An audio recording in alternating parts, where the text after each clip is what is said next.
Hi, everyone. Welcome to Dr. MC's Self-Care Cabaret podcast. I'm Teresa Melito-Conners, a doctoral level educational administrator and mental health practitioner focused on helping you, our world's helpers. Every day, we have a choice to prioritize our well-being, to incorporate reflection, recovery, renewal, and resilience strategies into our lives. However, those of us who step up and serve our communities in healthcare, education, nonprofit spaces, and more can struggle with putting ourselves first. I've seen it firsthand, and it's a challenge.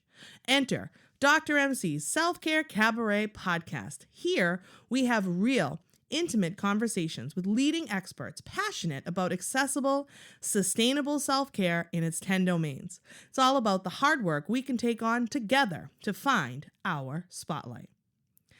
And with that, today we are going to talk about things that bring you joy. If you've been listening to me for a while, you likely know that dancing is one of the things that brings me immense joy, as it has for decades. Maybe you also find joy in movement. If not, that's okay. But I encourage you to get in touch with and engage with things that bring you joy. Think about when it is that you feel joyful.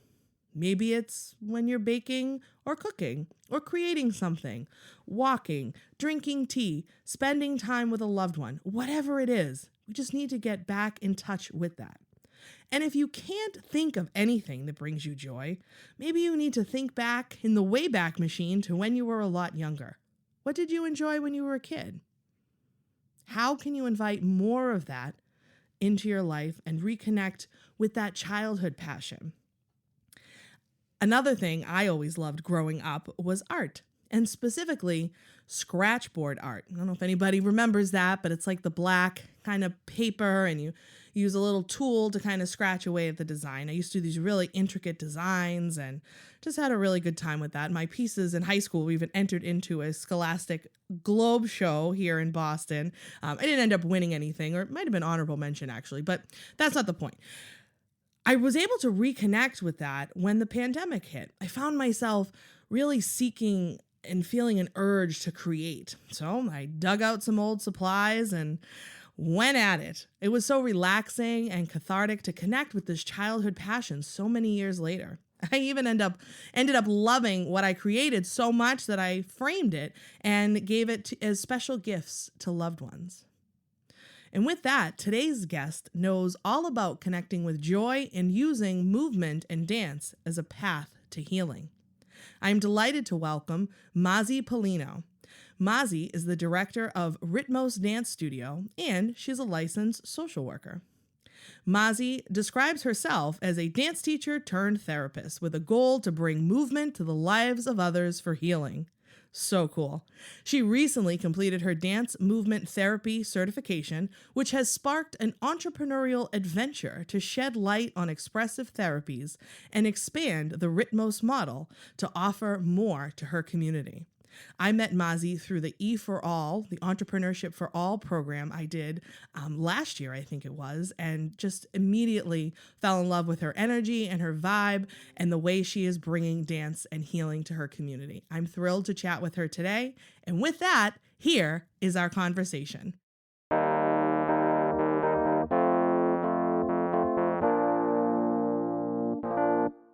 right, we're up and running. Woo! Very exciting. Thank you so much, Mazzy, for joining me today on the Dr. MC podcast. Awesome. Thank you guys for having me. This is amazing. I was very excited to be asked to be on this podcast. Yeah, well, I watch all your Instagram videos, and I've watched you, obviously, when we were working together last year in the E for All program, and all your amazing content and all the cool things you're doing and everything you stand for. And I'm like, we need to get her on the podcast. I think we tried last year, but schedules just didn't align. But it's all good. Yeah. You're here now. We're here now. Maybe it was meant to be. Absolutely. So let's dive right in. My first question that I love to ask everyone is, how do you like to practice self-care? I think this has changed over the years. But of course, one of the biggest ones is dance and movement for myself. And I say that because in the context of being like a dance educator and a director and kind of doing all the need to do's, I know dancers in the same position can relate to this. We forget to kind of move for ourselves. So, we go from like the directive role and kind of educating in that way, but just doing it for ourselves. So I try to take classes as much as I can for myself. I'm always kind of, in that mindset of being a student all the time. I have built my at-home like dance studio and little like yoga spot for myself. So I'm always somehow moving within my body and kind of staying connected to that. But besides moving, I love kind of hanging out with my pets, taking walks, being out in nature, and spending very intentional nothing time with myself. Ooh, I love that. So yeah, I feel like we're so good at I guess filling our the day. There's a lot of noise, right? Whether our smartphones, if you work remotely, if you work with other humans and kind of talk to people all day, but like when's the last time you actually just sat and did nothing, sat alone and did nothing, which is very hard. I'm not saying I'm great at it, but I'm very thankful for guided meditations and stuff like that, because I think I'm trying to get to a place where I can sit in the doing nothing and be okay with it. So it's a new form of self-care that I'm practicing right now. I love that. You bring up several important points. One, how you mentioned at first that you feel like your self-care has evolved over time. Can you speak a little bit more about that? Like what maybe was it in the past, or maybe it didn't exist as much in the past? Yeah, of course. I'll go more with it didn't exist in the past. Or maybe I thought it existed, right? In the sense, we think of self-care, we think of, I love getting my nails done. I love getting my hair did. I love kind of like pampering myself in that way. And it does fall under self-care. I think for me, it was kind of like, if I check those things off, I should be feeling good. Yeah, sure. Right. Like I showed up for myself. I did something for me. I, bought my favorite pizza and ate it by myself and watched Grey's Anatomy. It's very therapeutic. It's very relaxing, and it is filling your cup. But I think what I mentioned before is that like, I felt like I checked it off and like, I'm okay. Right. I did this one thing, this one time in this crazy, busy life of mine, and I should be fine and happy and dandy. Yeah. And I think for myself, when like 5-6 years ago, when I started my own kind of therapeutic journey and healing, I realized that, self-care is a little different. And it's different it's relative. It's different for the individual, but the intent of pouring into yourself as as an intentional practice, as opposed to like a to-do list, right? Something that I'm checking off for myself. So I think for me, the involvement of self-care is the building it routinely into my life. Beautiful. Nicely put. So it doesn't feel like I'm kind of like, I'm going to check this off. It's just building it into my life, right, so that I can maintain that sense of balance. And I think that's where the evolution has come for me. And I'm so happy to be where I am right now because of it. Yeah.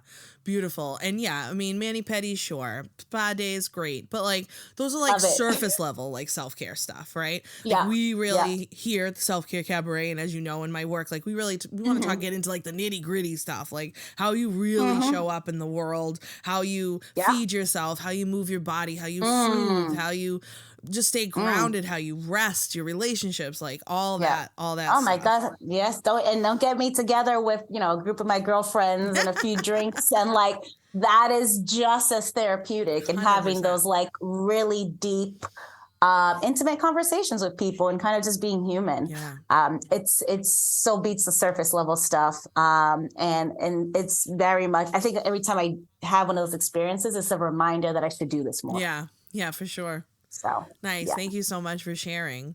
So of course, as you know, we both have a shared love of dance. I've been dancing since I was very Yes. little, and it's definitely I love something, it. I mean, it brings me immense joy decades later. I don't do it professionally anymore. I'm not choreographing professionally anymore, but it's still part of me now. It's just like for me, though. Yeah. Like, whatever that means. I love Like, it. it's like just be, And I love it. yeah, it might just be throwing on a song and having a 5-minute dance party, whatever I'm vibing to, or getting out and Yeah. taking a class, whatever. But it's for me on my terms. And I love it. Yeah. So I'm wondering, like, how would you describe kind of the connection between dance and healing? Movement. That's one of those things. Yeah, it's so, when I hear these questions, it's so like juicy and in depth and like almost hard to put into words. Yeah. So I always like to kind of quote, like, so the American Dance Therapy Association says, so dance movement therapy, right? It's the psychological use of movement for social, emotional, cognitive, physical integration, right? And then when I kind of, I guess, water that down for myself in terms of every day, it's just really, it's the mind and our body is interconnected, right? We're not one without the other. It's liberating in practice. It's liberating in itself, right? Outside of like very much, even with a background in being a studio dancer and, learning choreography and really learning to train our bodies and grow our skill set. I think there's something to moving freely and moving without limitations that shares so much of who we are. And it's just the opportunity to step into our bodies, choosing to notice what's within our bodies and leaving out the intellect. And I think that in itself is a very therapeutic practice, and it's very healing. Yeah. When we can kind of step out of the mind, you know what, let's turn the mind off for a little bit. It's going to be running either way. Our minds are running all the time, right? But let's drop this and just kind of listen to our body. And I think for when I bring that up to a lot of people who kind of are interested in the work I do, it's like, well, think about it, right? Most of the times our bodies know when we're going to have a bad day before we know we're going to have a bad day. Our bodies know when we're going to get sick before we realize we're sick. Our bodies can feel the anxiety of the presentation or the podcast interview 2 or 3 days before it's even come to our mind, oh crap, there's a podcast interview I have to do, right? And imagine being so connected with our bodies that we are able to pick up on that for ourselves and then work within that and work within our bodies to like heal. Yeah. Right. So it's like, I feel something coming on. I feel I'm getting sick. I feel I'm getting anxious. Let me check in with myself. Let me check in with my body and address it now. And I think I love that dance and our bodies and going into our bodies and using movement is so preventative. Absolutely. We're in a world, and I love the medical field and I love all my people out there. And, I'm a licensed clinical social worker by practice. And I love when you can do preventative work and not reactive work. And so that is like, for me, that's my spin-off on that. And I can go for days and days. But yes, dance, healing, it's preventative. Let's get in our bodies. Let's get out of our head. And let's kind of be in tune with that for ourselves. Yeah. I love that. And it's so true. And that's really, when we talk about self-care, like that foundational, like really getting into it, like it is preventative and it is proactive against the onset of mental health symptoms, school and job burnout. And, we're seeing so much of that because people are very disconnected from their physical body. Yeah. So I love that. Awesome. Yeah. And I know you have, a very strong dance background, and I'm sure you would say it's profoundly impacted your life as it has for me. Yeah. Can you talk a little bit about that? And I'm curious what your favorite style of dance is. Oh my goodness. I have so many favorites. I'm just like, it's so funny when people ask me that. I'm like, I'm a mover. I love just dancing. Yeah. All right. So dance has been a part of my life at this point for a little bit over maybe even 15 years. I didn't start dancing until I was in middle school. I was kind of like, in a dance world, if you come from a true, classical dance world, that's late. I was late in the game. It's all good. And so I was 12, 13 and absolutely hated it. Oh, no. I'm not going to lie. I was dragged into it. And it was one of those things that, for me, looking back at it, and even this is coming up in this conversation very organically, I was so disconnected from my body, right? I was a very shy kid. I was very introverted. I was a tomboy and really kind of just find myself and trying to figure all of that out. And on top of that, middle school age, like horrible. The most awkward age ever. Like the worst. Horrible. So, parents enrolled me in dance to really kind of build my self-esteem. This is me knowing this as an adult now, sure. Right? I thought I was forced, which I was, but it was really, their intent was to build my self-esteem and to kind of just get me out of my shell, which happened pretty quickly after I lost my, what I claimed was a disgust for or uncomfortable for dance, my uncomfortability. And I was like, wait, I think there's something to this. Right. I think there's something to this. And I hate to admit that I'm starting to enjoy it. Oh, man, don't you hate when your parents are right? My parents were right. And I remember taking my first hip hop class and I was like, oh, my God, I can move in such different ways. And I love this podcast because you guys can't see at all how I'm moving, answering all these questions. But She's moving all over the place. I love it. I'm an avid mover. So I took a first hip hop class and really broke out of my shell there. I still remember my first hip hop teacher, Miss Cassie. She moved to Texas a long time ago and she was amazing. But favorite styles. So well-versed in Latin dance styles, both traditional, folklorical dance, and modern dances. So salsas and bachatas and merengues, a lot of partner dancing. I think for a favorite style for me is that traditional stuff. The folklore. Yeah. So what we say folklorico or folklore, right? So folklore dance for me, specifically from the island where my family comes from, of Dominican Republic, it's just so rich. And because it's folklore, it's one of those things it's passed down just by, you got to be at the right place at the right time and be around the right people. Beautiful. Right? This is not something that is kind of being taught at dance studios around the world. But I think the connection for me is that I'm one of three kids. I'm the only one out of my siblings that was not born on the island. I am the only first gen within my immediate intact family. And although I speak the language, there was still a disconnect. So when this music came into my life and I learned to move to it, and I learned the reason for the drums, the reason for the costume, the reason for every sway of every hip, of every shoulder twitch, I knew that it was going to be my favorite thing. And to this day, I still teach because it's one of those things, again, it needs to be preserved and passed down. And so it's been a big part of my life. And it was a big part of my healing journey.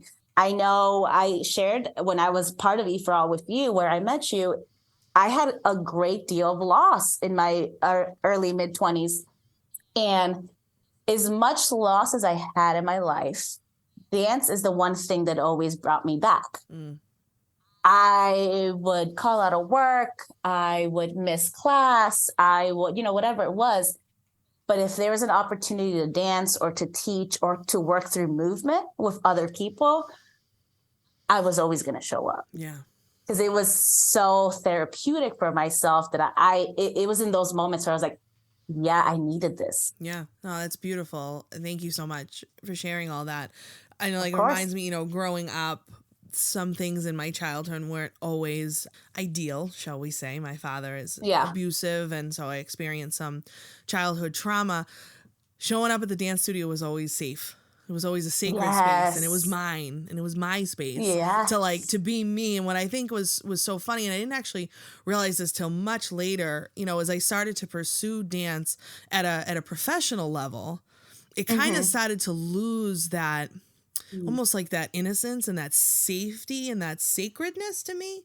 And it almost Yeah. like, then it got like twisted up in like this other thing where like, you know, the audition circuit is not kind, and rejection, and, you know, being typecast right out at an audition and like stuff like that. And it was like, oh, what are you doing to like my sacred space? Like, what is happening? I don't know if you're stripping me of my sacred like, space. seriously.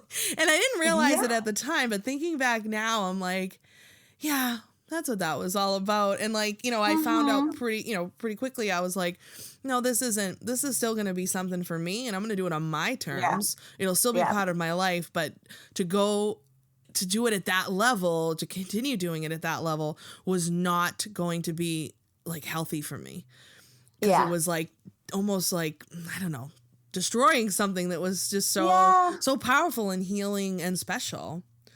And like, I learned so many amazing lessons, like even just like the discipline and just how to move my body and be in my body, and the strength that I had as like a kid growing up dancing. Like I did start at 3 and did do like the classical, like belly tap jazz, like that whole thing. And, you know, certainly as I've gotten older, I've expanded into other styles of dance, and I've not met a style yet that I don't like. So that's cool. Yes.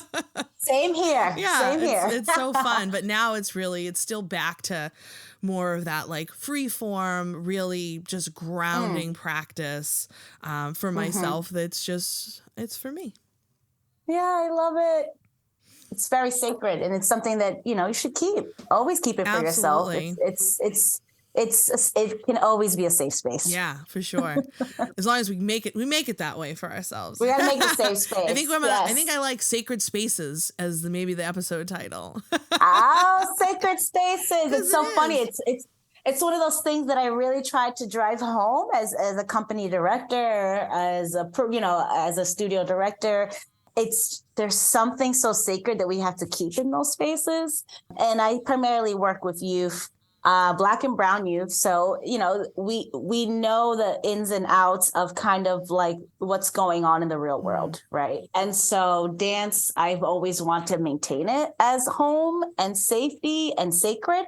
So a lot of conversations I have with students, movement that we share, circle times, and a lot of reflection we have together, or even the way in which they interact with one another, right? Because, you know, we're observers as the authority or the adults in the room. We are observers, and we have a responsibility. I always try to make sure that I'm catching instances where I feel where it's not safe. Yeah. Where I feel like someone's sacred place is being taken from them, and nip it in the bud. Yeah. Because it can spiral so quickly, and what a like disheartening thing to take away from a kid. Yeah. The one space where they can be themselves and move freely. Yeah, absolutely. Did you hear the news about our exciting new offering from the Self-Care Cabaret? We're calling it Talkback.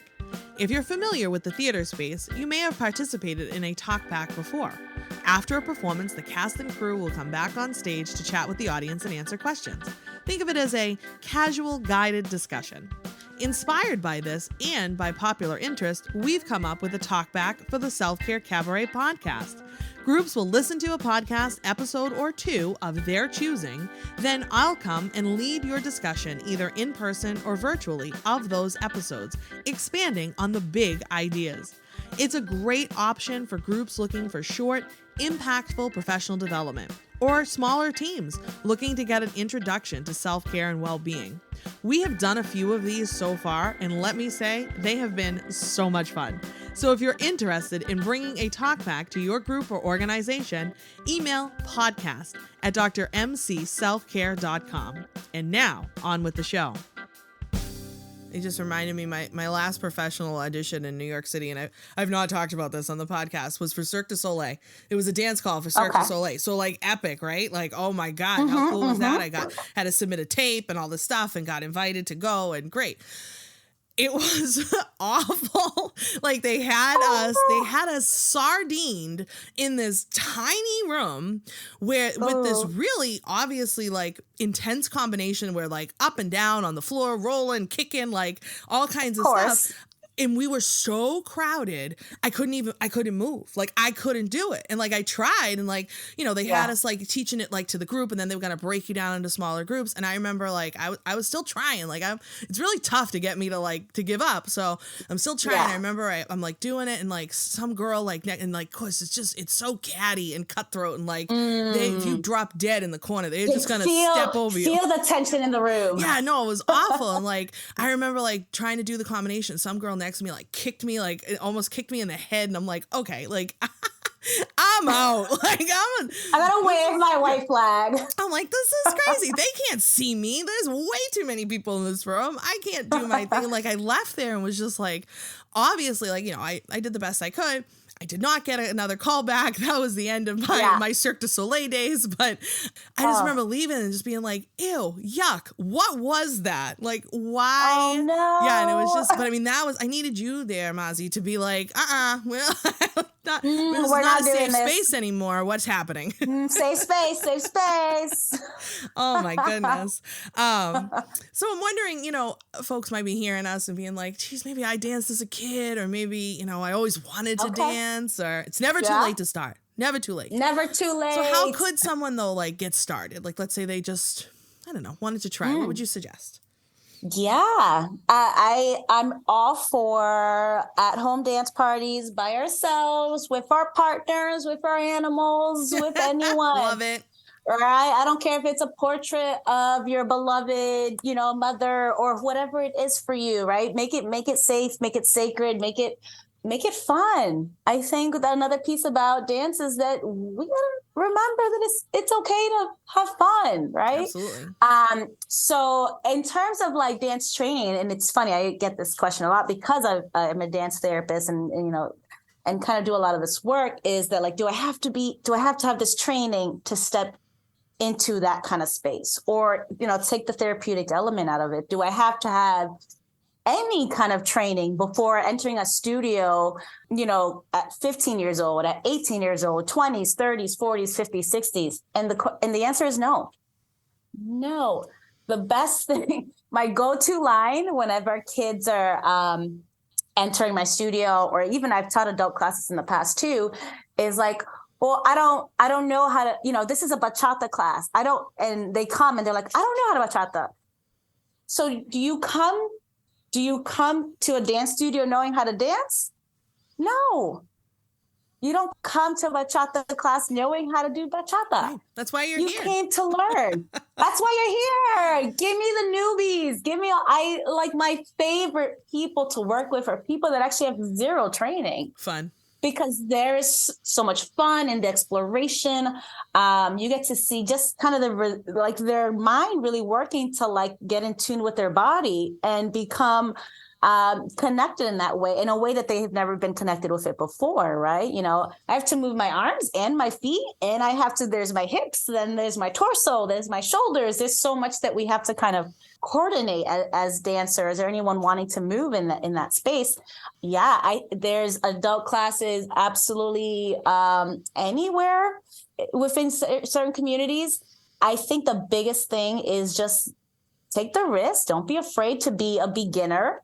Yeah. At whatever age you are, and go take the class. Yeah. Don't be afraid to be a beginner, for sure. Don't be afraid to be a beginner. Like, be courageous to take the risk.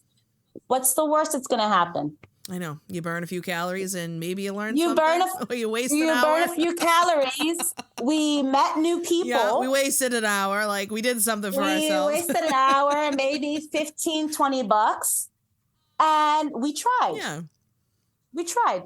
Right. So I highly encourage anyone who hasn't had the opportunity to connect with themselves in that way to step into a studio. Yeah. If they can. Nice. Yeah, I mean, and there are so many options too, though, for like online stuff and, free Oh my stuff. Goodness. And I mean, that's a great way. You just brought up an amazing point. Outside of like at-home dance parties, like, hello, we live in a world where there's YouTube.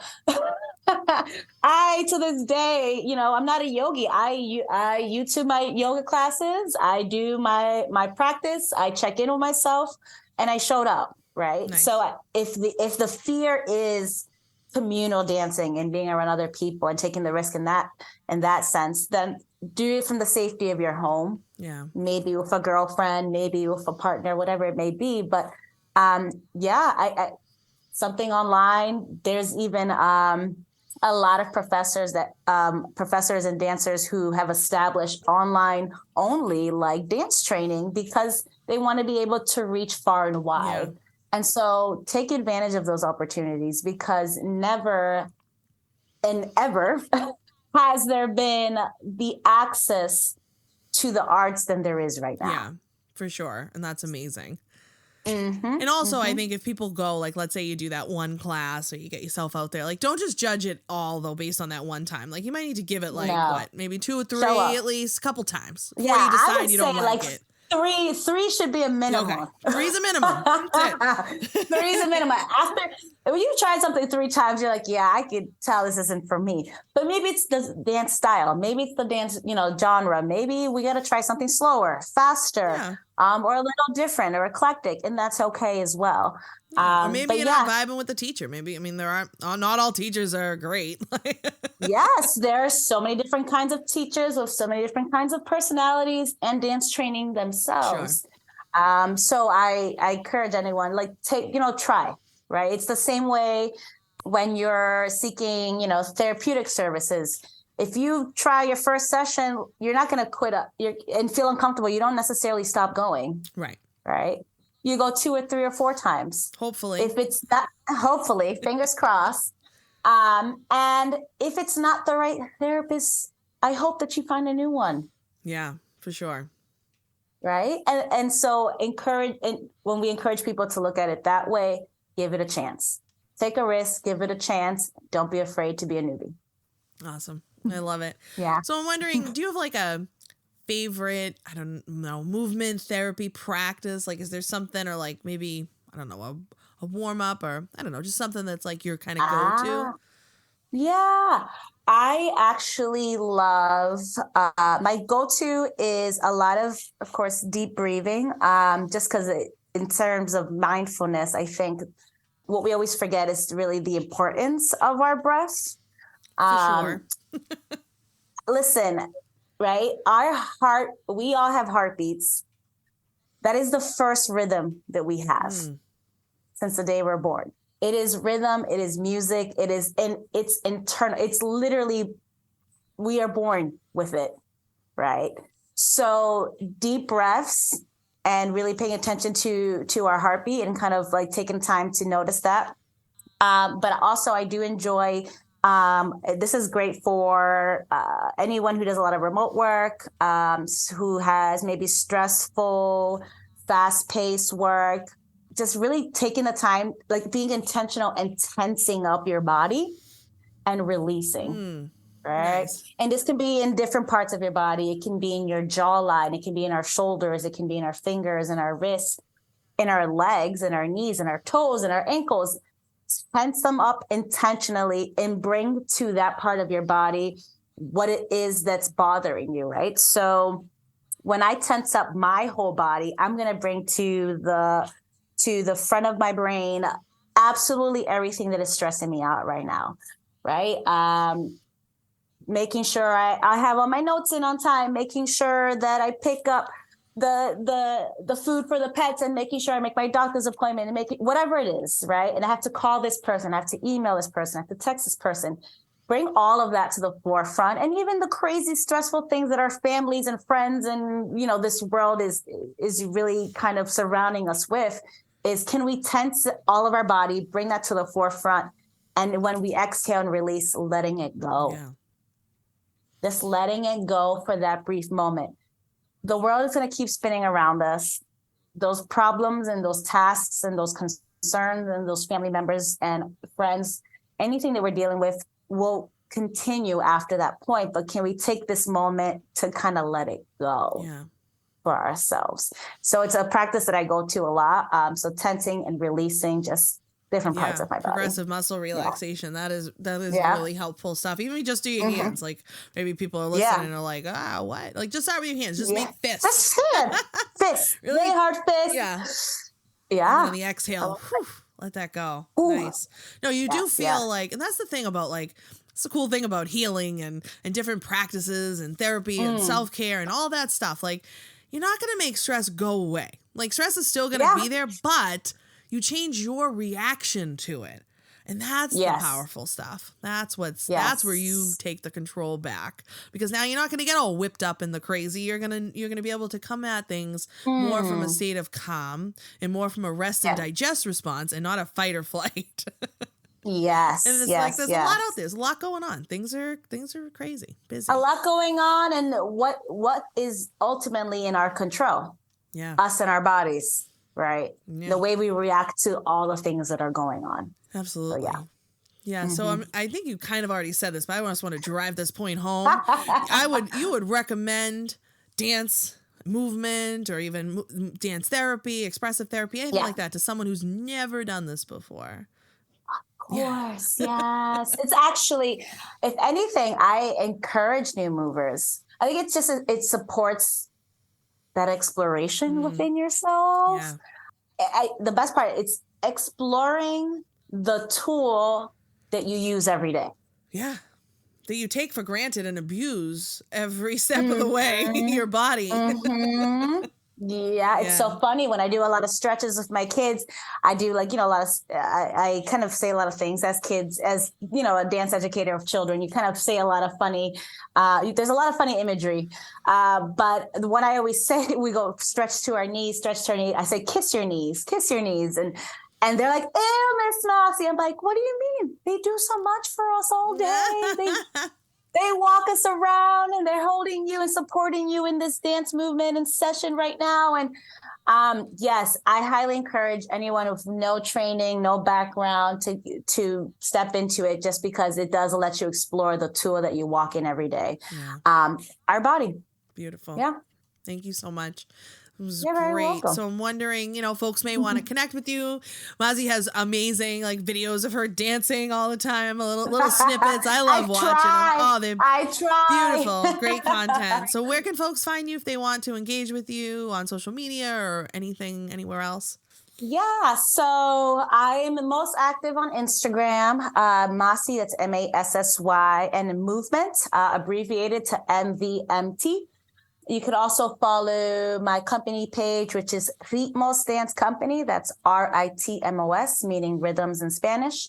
On Facebook is Massy as well, and LinkedIn.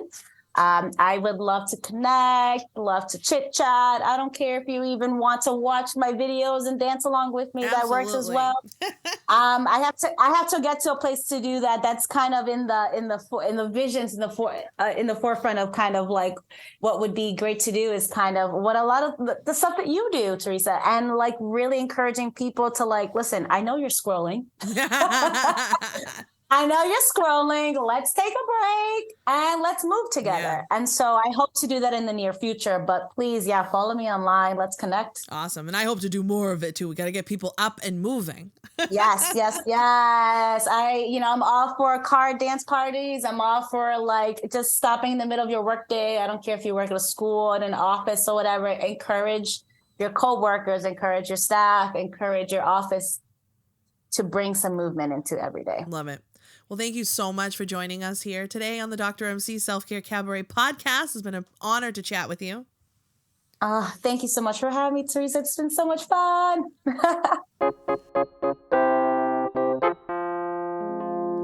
Mazi is so much fun, and I love our shared passion for movement. You couldn't see us, but I definitely wanted to get up and dance during that interview. I also do want to clarify, I made a sassy comment about movement burning calories during the interview, and I just want to clarify that movement is not about burning calories. There are far better outcomes for movement aside from anything to do with calories or burning anything. As I've talked about, I used to abuse exercise and movement as a means to restrict food intake and as a purging method. This was in no way healthy, and I was very sick during this time period. So I just wanted to qualify that sassy comment that is not what I meant. Movement can help us to build strength and flexibility and learn a new skill, maybe ballroom dancing, and so much more. There's also a mental health component to moving your body. It can be one of the best natural mood boosters and can also alleviate symptoms of anxiety and depression. That's way cooler than burning any calories. So what are you waiting for? Get up and move your body. Little things go a long way. Move while you're loading the dishwasher, brushing your teeth, take a quick walk, or my fave, throw on your favorite song and bust a move. My 5-minute dance parties, that's my favorite. I hope to start offering special pop-up virtual joyful movement dance parties for all bodies very soon. So be sure to stay tuned for those details and follow me on social media so you do not miss any updates and cool things that are in the works. But as always, thank you so much for listening. I hope you feel energized and empowered. And if you liked what you heard here today, subscribe and leave a review for this podcast on your preferred player. Follow along on Facebook and Instagram at Dr. MC Self Care or Dr. MC Self-Care Cabaret on LinkedIn. You can also visit my website, drmcselfcare.com, for the latest updates and to sign up for the Cast Party, my e-newsletter. And if you're interested in ever having me present to an audience near you, email info@drmcselfcare.com. Thanks again, stay well, and do good.